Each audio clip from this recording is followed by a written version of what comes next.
want to sell more in F&I, sell more products, you got to refer to the quadruple A effect. A, A, A, A. I've often said a little plus a little plus a little equals a lot, but I'm going to share with you my thought on A, A, A, A. First A is attitude. You got to have the right attitude. You know, you got to be positive. You got to be positive with your sales consultants. You got to be positive with your managers. You got to especially be positive with your customers. You got to run away from NMA. That would be negative mental attitude. The second A is your appearance. You got to look like a manager. You got to walk and talk like a manager. I've often said you need to make a lasting impression with your customer, and that all leads into your approach. But your appearance leads a lasting impression. Not only do you got to look professional, act professional, speak professional, and think professionally, you got to approach people in a professional manner. And then the last A is actions. See, if you have a really good attitude and you have a really good appearance, you're going to feel really good about yourself. Your approach is going to be right on, and your actions are all going to be right because everything lines up. You follow the 4 A's and you watch what happens.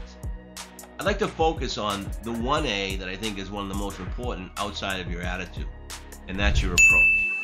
I'd like to give you a few minutes to talk about how you should approach every single deal. We're going to talk about a mindset and how you should win over each and every customer in order to maximize your potential in F&I.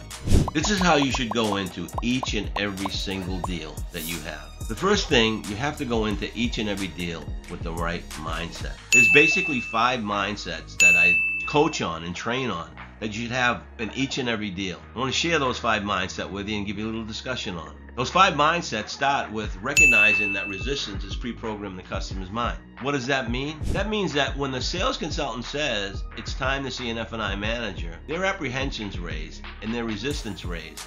Because nothing good ever happens in the F&I office. At least that's in the customer's mindset. The thing is, they don't feel a need for these products, and you got to understand that. But they do want the products. That's the mindset that you should take with you on each and every deal. Understand that resistance pre-program. So your job is to get to them fast and furious and lower their apprehensions and resistance by giving them a nice, welcoming, congratulations on the purchase of your new car, that's a great choice, give them a compliment, and then set expectations. Tell them what you're going to do. When you go out and you meet and greet a customer, you start to present your F&I menu, you don't want to present in a manner that's like presenting needs. Because let's face it, most customers don't feel a need for these options. But you got to understand that customers want these options. It's just a matter of not seeing enough value to pay for them. So if you go into every presentation with the mindset that customers do want them, that's going to make you bolder. That's going to make you buoyant when the customer resists or concerns about the options after you give a wonderful presentation. Because you know they want them, that's the road you'll lead them down. I know you want the products, Mr. and Mrs. Jones, it's just a matter of not seeing enough value to pay for them. And then the other thing, another mindset, is that you got to understand that all these products may not be 100% fit for everybody. You know what I'm talking about. Let's face it, if the customer's leasing the car for 3 years and only doing 36,000 miles, they don't really need a service contract unless you ask the right questions during your introduction or interview. You know, what are you going to do with the car after the lease is up? You plan on giving it to someone? You're going to buy the lease out?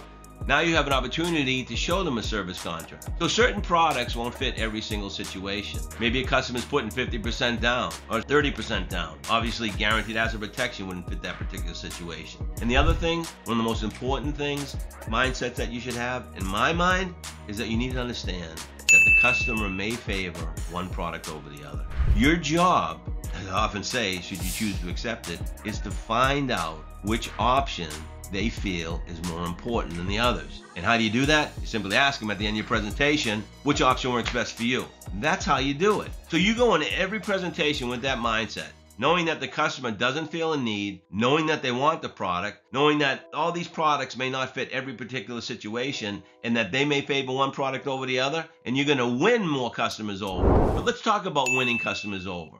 So here's how you win customers over. You got to give every customer what I call the Dimpty. I learned it a long, long time ago. I was watching someone talking about, customer satisfaction and customer service, and they talked about how you got to give everybody the Dimpty. And I'm like, what the heck is a Dimpty? And then they told me, it's do I matter to you? And if you think about it, if the customer sitting in front of you has a sense that they matter to you, they're going to listen more intently to you. Their apprehensions are going to lower. Their resistance is going to lower. So not only do you have to go into every presentation with the mindset, but that mind sets you up to give the customer the Dimpty. You got to get out to that customer fast and furious. Or give the customer a sense that they're important to you by going out and resetting the clock if you have to. Give me an example of what I'm talking about. I know there's going to be times when you're 3 or 4 deep and you can't get out to the customers right away. And you're getting bogged down with all, the pressure of going through each and every deal. Finish up with the customer, walk out to the showroom, meet and greet the customers that are waiting, and give them a timeline.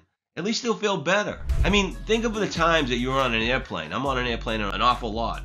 And how many times I've been sitting on the airplane wondering when wheels are up and no one's talking. All you feel is the tension. And then all of a sudden the pilot comes on and says, wheels are up in 15 minutes. Or the reason we're sitting here is because of weather in Tampa. Or whatever. I feel a lot better than if I never heard anything. So resetting the clock is really important. That gives the customer a sense that you do care about the timeline. When you speak with a customer or initially contact with a customer, set realistic expectations. What should they expect from you? What should they expect from the F&I process? Give them F&I awareness if they ordered a car, or if they're taking delivery a few days down the road. Just let them aware of what's going on. Transparency it's not the new green anymore. Transparency is the way to go. The more direct and upfront you present yourself in that manner, the more the customer is going to lower their apprehensions and their resistance and be more, in tune to what you're saying. And you can get more in tune to what the customer's saying if you form that connection early on in the process. The other thing is, you got to kind of acknowledge their perspective, and you got to empathize with their perspective.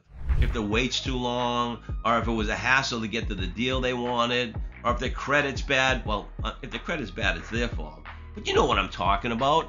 You got to have a little bit of empathy, but not so much that you're feeling sorry for the customer. And then you got to gather and verify information.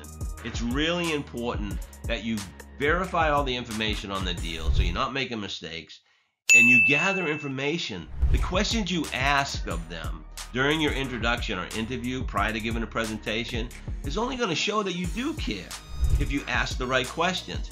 And I've gone over the questions many, many times, and you can find them in other videos that I've done. And the last thing is, you have to listen to your customer in order to win them over. You have to listen to them with the intent to understand exactly what they're saying, not with the intent to reply. I mean, think about it. We're in sales. What have we been taught? We've been taught to ask a question, and once the customer gives us an answer, we just already have the answer in our head. We got to stop that. We got to ask questions with the intent to understand exactly what the customer is saying, so we can sell from their perspective or determine what their perspective is and overcome it. So with that said, you should be living and dying by the quadruple A's, because A, your appearance, your attitude, your approach, all leads up to positive actions, and that leads to more sales. Until next time, go get 'em.